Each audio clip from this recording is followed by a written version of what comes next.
Assalamualaikum warahmatullahi wabarakatuh. Bertemu lagi bersama saya Guntur Maulana Zamroni pada mata kuliah Keamanan Komputer. Pada pertemuan kali ini, kita akan bersama-sama belajar mengenai serangan-serangan terhadap kriptografi.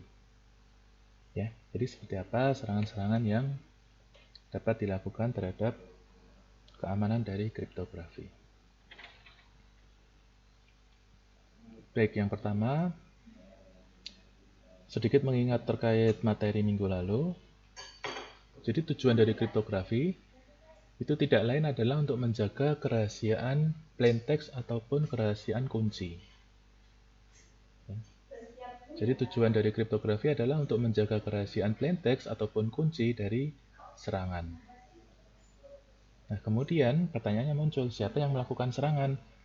Yang melakukan serangan tidak lain adalah seorang penyadap atau eavesdropper, atau bisa juga kriptanalis. Jadi dua orang ini yang mungkin melakukan serangan terhadap kriptografi untuk mencari tahu tentang plain text-nya ataupun kuncinya. Ya. Kemudian serangan terhadap kriptografi. Serangan sendiri dapat didefinisikan sebagai setiap usaha atau setiap percobaan yang dilakukan oleh kriptanalis atau eavesdropper untuk mencari kunci atau menemukan plain text dari ciphertext-nya. Jadi serangan adalah setiap usaha atau percobaan yang ditujukan untuk mencari tahu kunci ataupun plain text-nya berdasarkan ciphertext yang diperoleh. Kemudian bagaimana caranya mereka bisa menemukan kunci atau plain text? Yaitu dengan mencoba mencari kuncinya berdasarkan algoritma kriptografi. Jadi berdasarkan algoritma kriptografi yang mereka ketahui, mereka mencoba mencari tahu ciphertext ini kuncinya itu apa, atau berdasarkan ciphertext yang mereka peroleh, plain text-nya itu apa. Itu berusaha mereka cari berdasarkan algoritma kriptografi.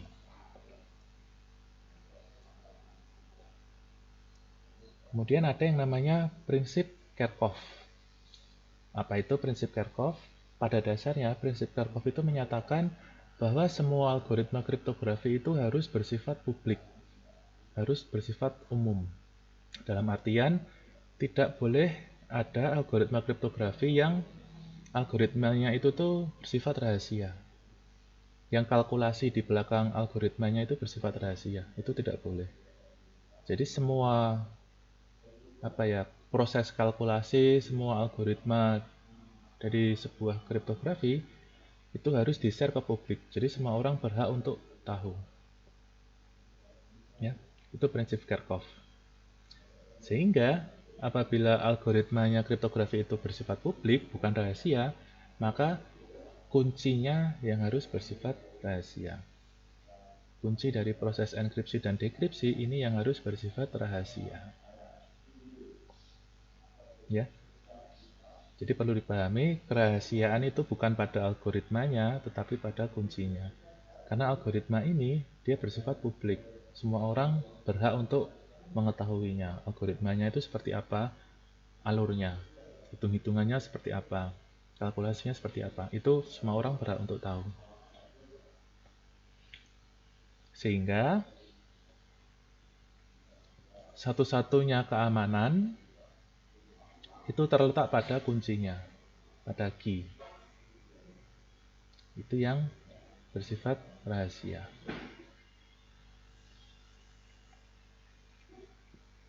Bisa dipahami ya. Kemudian, serangan-serangan pada komunikasi yang menggunakan kriptografi.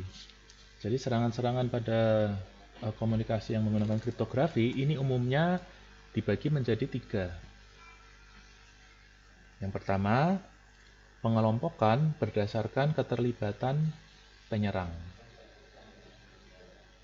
Di sini ada 2 jenis, yaitu serangan pasif dan serangan aktif. Kemudian pengelompokan yang kedua adalah pengelompokan serangan berdasarkan teknik yang digunakan untuk menemukan kunci.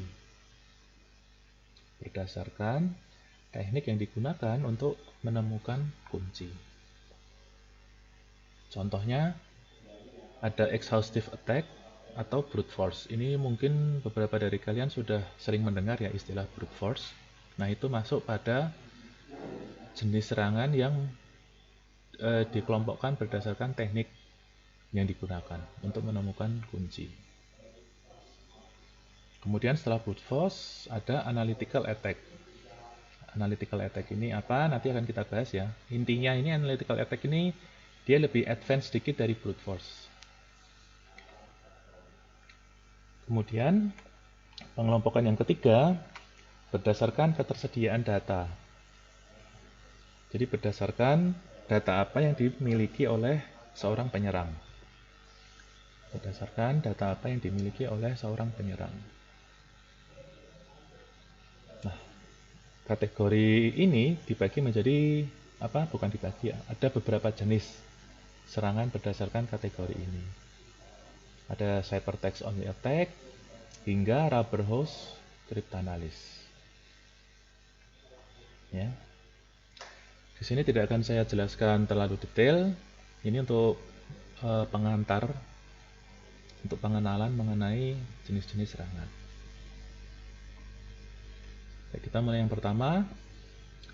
Jenis serangan berdasarkan keterlibatan penyerang dalam komunikasi. Tadi saya sebutkan ada dua. Yang pertama serangan pasif dan serangan aktif. Apa itu serangan pasif? Mudahnya pada serangan pasif itu, seorang penyerang dia tidak terlibat secara langsung dalam komunikasi. Tidak terlibat dalam komunikasi. Penyerang hanya melakukan penyadapan untuk memperoleh data dan informasi sebanyak-banyaknya. Jadi sesuai namanya ya, penyerang tidak terlibat dalam komunikasi. Penyerang hanya melakukan penyadapan untuk memperoleh data dan informasi. Serangan pasif ini ada beberapa contoh. Yang pertama ada wiretapping, kemudian electromagnetic eavesdropping, dan terakhir adalah eavesdropping atau acoustic eavesdropping. Wiretapping itu apa? Wiretapping itu penyadapan. Ini yang sering dilakukan oleh pihak berwenang ya, seperti kepolisian ataupun KPK. Jadi mereka melakukan penyadapan sebuah komunikasi. Nah, ini contoh penyadapan. Ini kalau kita amati kan, ini telepon tradisional ya, telepon rumah zaman dulu, menggunakan kabel seperti ini dan perangkat seperti ini. Ini kalau kita amati, sirkuitnya itu sangat sederhana. Hanya menggunakan beberapa kabel. Sehingga sangat rentan terhadap wiretapping, terhadap serangan. Wiretapping ini dapat digunakan untuk perangkat yang belum berbasis seluler. Ini masih mungkin digunakan. Kemudian apabila perangkatnya sudah menggunakan teknologi seluler, sudah merupakan perangkat seluler, maka yang kita gunakan nanti adalah electromagnetic eavesdropping. Jadi menyadap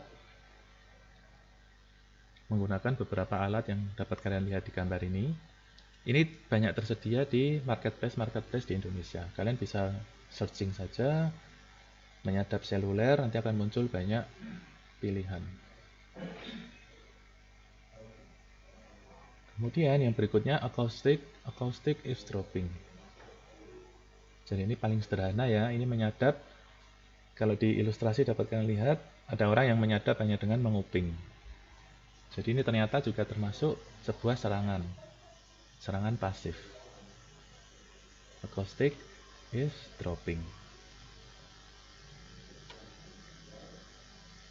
Contoh-contohnya. Nah, sekarang saya masuk ke kategori yang kedua, yaitu jenis serangan berdasarkan keterlibatan penyerang dalam komunikasi. Tadi yang pertama serangan pasif ya, ini yang kedua serangan aktif. Sesuai namanya, serangan aktif berarti penyerang akan ikut serta dalam proses komunikasi. Penyerang akan ikut campur dalam proses komunikasi. Pada serangan aktif, penyerang akan mengintervensi proses komunikasi dan ikut mempengaruhi sistem untuk keuntungan dirinya. Jadi akan ikut langsung dalam proses komunikasi dan mempengaruhi sistem. Kemudian, penyerang dapat merubah aliran pesan. Seperti dapat merubah sebagian isi pesan atau merubah ciphertext-nya. Ya. Itu serangan aktif. Jadi diingat, jenis serangan berdasarkan keterlibatan penyerang itu ada dua, yaitu serangan aktif dan serangan pasif. Serangan pasif, penyerang itu tidak ikut dalam proses komunikasi, sedangkan serangan aktif, penyerang itu akan ikut campur dalam proses komunikasi. Ini kategori pertama. Jenis serangan berdasarkan keterlibatan penyerang. Ya. Ini contohnya untuk serangan aktif, ada man in the middle.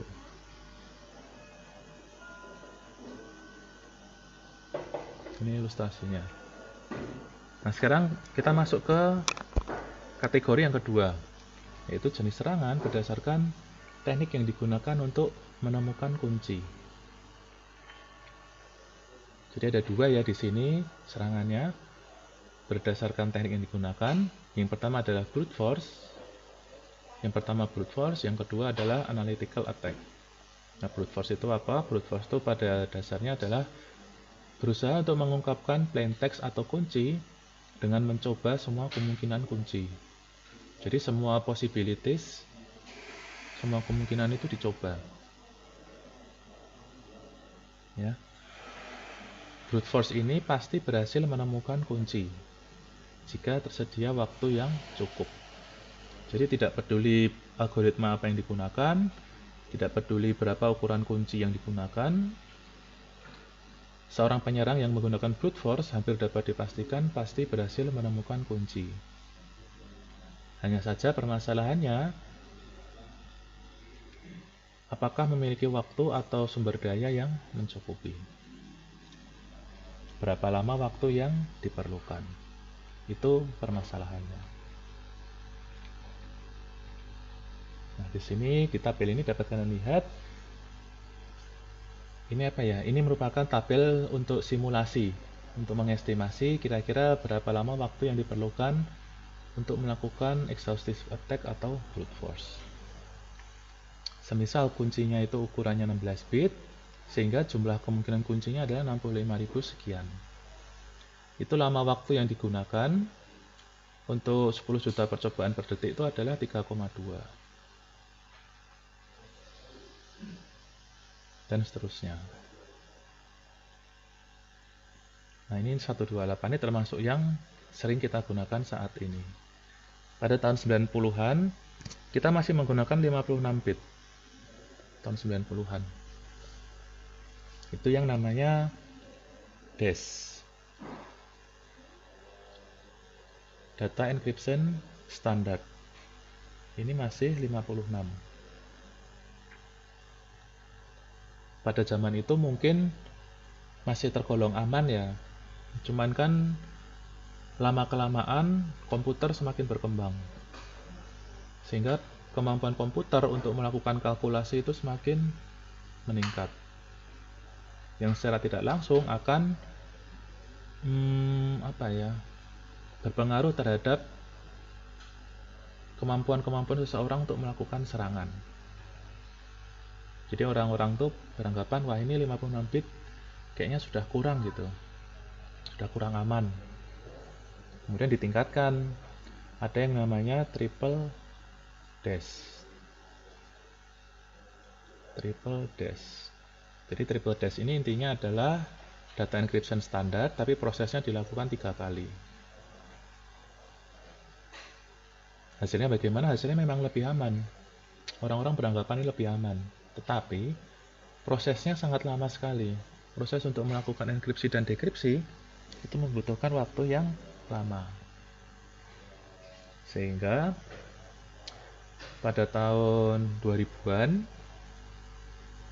Amerika melalui NIST-nya, National Institute of Standard Technology, mereka mengadakan sebuah lomba, sebuah kompetisi mengenai algoritma kriptografi. Jadi siapa yang bisa membuat algoritma kriptografi terbaik? Itu sekitar tahun 2000-an. Nah, kemudian dari kompetisi yang dilakukan itu diperoleh 5 terbesar kan. Yang tertinggi skornya kalau tidak salah namanya Rindel. Saya lupa tulisannya bagaimana ya. Bacanya Rindel. Ada orang namanya Rindel. Nah, hasil Rindel ini yang sekarang kita gunakan sebagai AES, Advanced Encryption Standard. Dia lebih advance. Ini menggunakan 128. Ini Rindel. Buatan Rindel algoritmanya, yang dikenal dengan nama Advanced Encryption Standard. Ya, jadi hampir semua komunikasi yang kita lakukan ini sekarang menggunakan AES. Bisa jadi video yang kalian tonton melalui YouTube ini itu enkripsinya menggunakan AES. Nah, AES ini juga sekarang ada banyak, tidak hanya AES 128 tetapi sudah berkembang sampai 256. Ini kita bahas pada pertemuan berikutnya ya, terkait algoritma kriptografi modern. Saya lanjutkan. Nah, di sini ada hasil eksperimen yang dilakukan oleh Rinaldi Munir. Ini dapat kalian download ya filenya di sini. Semisal kalian penasaran ingin membaca-baca penelitian terkait kriptografi, silahkan main ke sini. Di sini peneliti atau Rinaldi Munir melakukan percobaan. Jadi melakukan percobaan, semisal ada password yang terdiri dari kemungkinan kombinasi 10 karakter, yaitu dari 0 sampai 9, itu semisal panjang passwordnya atau ukuran passwordnya 2, kemungkinan kombinasinya ada 100. Begitu juga yang bawah, semisal ada ukuran passwordnya itu 9, maka kemungkinan kombinasinya adalah 1000 juta atau 1 atasnya juta atau pasti miliar ya. 1 miliar. Kemudian di sini dapat kalian lihat kelas A ini membutuhkan waktu 28 jam. Kelas F ini dapat melakukan proses brute force dengan instan. Ini apa yang membedakan antara kelas A dengan kelas B sampai dengan kelas F, yaitu pembedanya adalah sumber daya komputernya. Jadi boleh kita bilang kelas A ini mungkin masih Core 2 Duo gitu ya, katakanlah. Sedangkan yang kelas F ini sudah i7 generasi ke-10 misalkan. Jadi intinya semakin kanan ini sumber daya komputer atau resource-nya semakin meningkat. Kalau bisa yang kanan ini kita ibaratkan superkomputer atau distributed komputer yang sumber dayanya tak terhingga besar sekali. Ya. Ini hasil eksperimen dengan menggunakan kemungkinan password yang terdiri dari 10 karakter set. Saya lanjutkan. Nah, berikutnya untuk 36 karakter set, yaitu huruf besar dan angka atau huruf kecil dan angka. Ini kemungkinan-kemungkinannya. Ya. Dari situ semisal panjang passwordnya 5, itu kemungkinan kombinasinya ada 60,4 juta. Untuk komputer dengan kelas A yang speknya tidak terlalu tinggi itu perlu waktu 1,5 jam.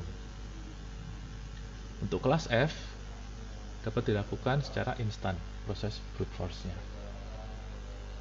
Ya.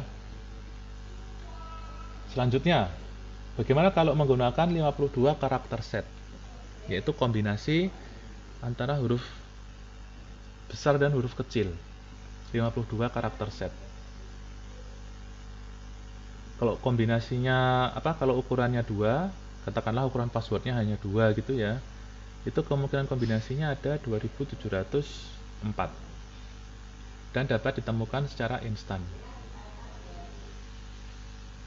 Bagaimana kalau ukuran passwordnya 9?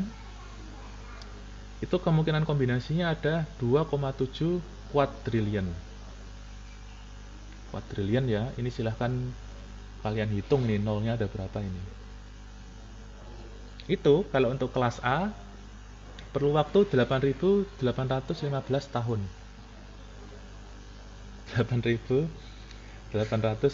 tahun untuk melakukan brute force hingga menemukan passwordnya. Tetapi kalau untuk superkomputer kelas F ini dapat dilakukan dalam waktu 32 hari saja. 1 bulan sudah bisa menemukan passwordnya atau key-nya. Ya. Ini sebelumnya tadi kan saya bilang kalau brute force itu pasti menemukan kunci ya. Memang betul pasti menemukan kunci, hanya saja pertanyaannya berapa lama waktu yang diperlukan. Apakah tersedia waktu 8.000 tahun ini? Nah, yang jadi pertanyaan. Karena brute force ini kan sesuai namanya ya brutal ya, mengandalkan kekuatan gitu. Nah, sebagai alternatif dari brute force, penyerang itu menggunakan analytical. Jadi analytical ini dia tidak akan mencoba semua kemungkinan kunci. Yang dicoba hanya beberapa saja. Ya, nah, bagaimana caranya mereka melakukan seleksi? Kunci-kunci apa saja yang mungkin digunakan? Nah, mereka mencarinya dengan melakukan analisis algoritma-algoritma kriptografi. Jadi mereka melakukan analisis algoritma-algoritma kriptografi sehingga dapat mengurangi kemungkinan kunci yang digunakan.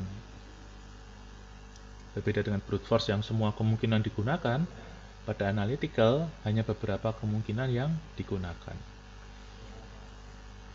Ya, dengan melakukan analisis kelemahan algoritma kriptografi. Kemudian dengan memecahkan persamaan-persamaan matematika yang diperoleh dari suatu algoritma kriptografi. Jadi sekali lagi, seseorang yang menguasai kriptografi, yang paham mengenai kriptografi itu biasanya memiliki matematika yang kuat. Karena kriptografi ini erat kaitannya dengan kalkulasi atau proses hitung. Jadi katakanlah kalian besok skripsi ingin mengambil skripsi mengenai kriptografi, maka sebaiknya dari sekarang mulai dilatih lah matematika kalian. Sudah dapat banyak mata kuliah matematika di kelas. Ada matematika diskrit, kalkulus, itu diperkuat. Ya, ini analytical attack. Proses analytical attack ini lebih cepat dari brute force. Betul ya, karena pada brute force semua kemungkinan kunci itu akan dicoba. Sedangkan pada analytical yang dicoba itu hanyalah beberapa kunci yang mungkin digunakan sebagai kuncinya. Jadi tidak perlu semua kemungkinan. Hanya beberapa kemungkinan yang mungkin itu mungkin merupakan kunci. Itu yang dicoba. Nah, solusi penanganannya bagaimana? Kriptografer harus membuat algoritma kriptografi yang lebih kompleks. Ya, ini salah satu alasan kenapa DES ditinggalkan dan orang-orang beralih ke AES. Ya, ini salah satu alasan. Karena AES ini lebih kompleks. Tidak hanya lebih kompleks, tapi juga lebih cepat. Ini jenis serangan berdasarkan teknik. Nah, sekarang yang berikutnya. Jenis serangan berdasarkan ketersediaan data. Jadi berdasarkan data yang dimiliki oleh penyerang, pembagiannya berdasarkan data apa yang dimiliki oleh penyerang. Yang pertama, ciphertext only attack. Di sini cryptanalyst hanya memiliki ciphertext-nya. Jadi cryptanalyst hanya memiliki ciphertext. Dari ciphertext ini, cryptanalyst berusaha mencari tahu key-nya itu apa, kemudian berusaha mencari tahu plain text-nya itu apa. Ya, mungkin nah ini ya ciphertext only attack. Ini kita sedikit cerita saja ya. Mungkin kalau kalian ada waktu luang, kalian bisa menonton film di Imitation Game.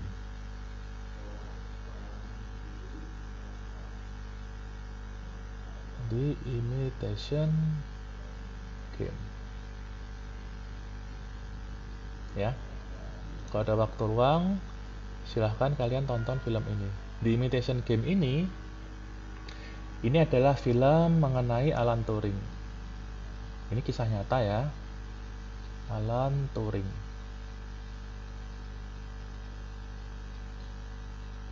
Alan Turing. Jadi Alan Turing ini dia adalah seorang ahli matematika dari Inggris sana.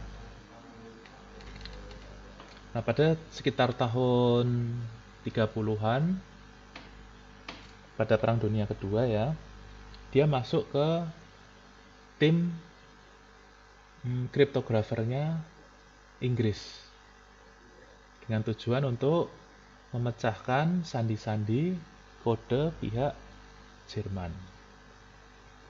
Nah, mereka atau timnya ini, Alan Turing dan kawan-kawan, mereka itu hanya mendapatkan ciphertext-nya saja. Nah, dari ciphertext yang mereka peroleh, mereka itu berusaha mencari tahu key-nya dan plain text-nya. Prosesnya sangat sulit ya.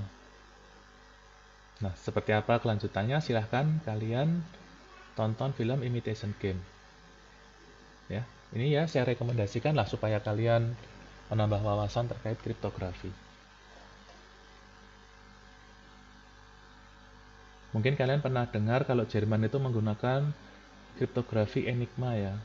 Menggunakan mesin untuk melakukan kriptografi itu namanya Enigma. Ya.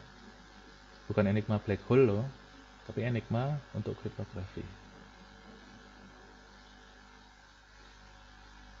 Silahkan kalian tonton ya.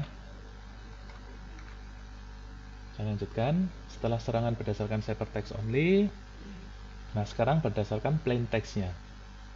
Jadi ini kebalikannya, kalau tadi yang sebelumnya penyerang itu memiliki plain text-nya, sekarang penyerang memiliki sampel-sampel dari plain text.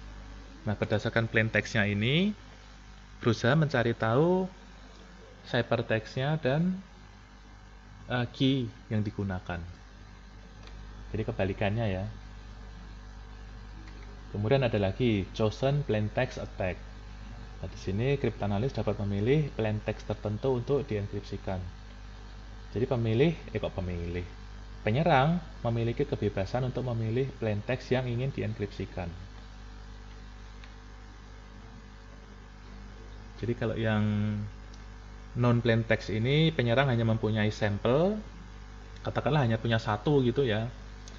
Nah, pada chosen plain text ini penyerang memiliki kebebasan.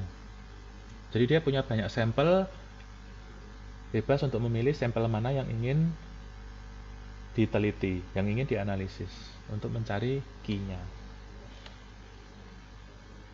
Jadi ini setingkat lebih tinggi daripada yang sebelumnya tadi. Nah, kemudian ada lagi adaptive chosen plain text attack. Ini apa? Ini merupakan perkembangan dari chosen plain text attack ya. Di sini cryptanalyst memilih blok plain text yang besar, kemudian dienkripsi.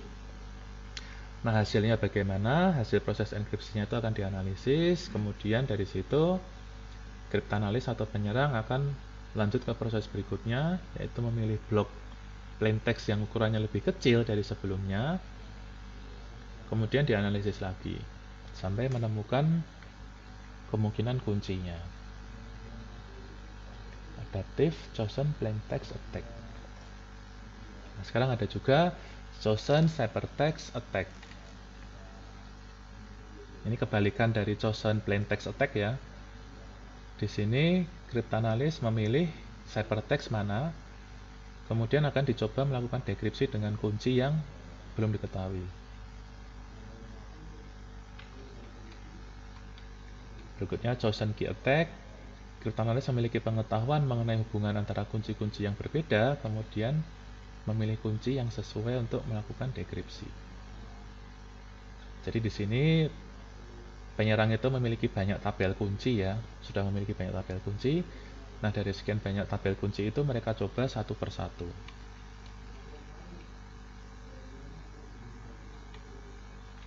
Rubber Hose Cryptanalysis. Ini yang paling